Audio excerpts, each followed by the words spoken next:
Deməli valideyn zəng vurub, deyir ki, oğlumun qumar borcu var.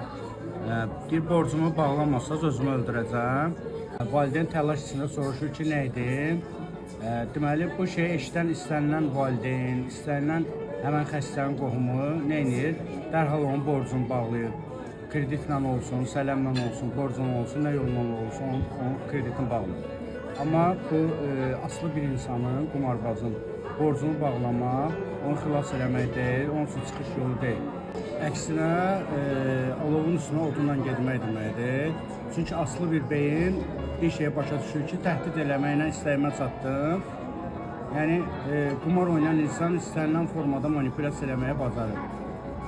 Ona görə də bu proses yenə də eyni proses davam edəcək, əksinə borc böyüyəcək, problemlər böyüyəcək. Ona görə də əgər belə şeylər baş verirsə, bunun üçün mütəxəssislərə müraciət eləmək lazımdır.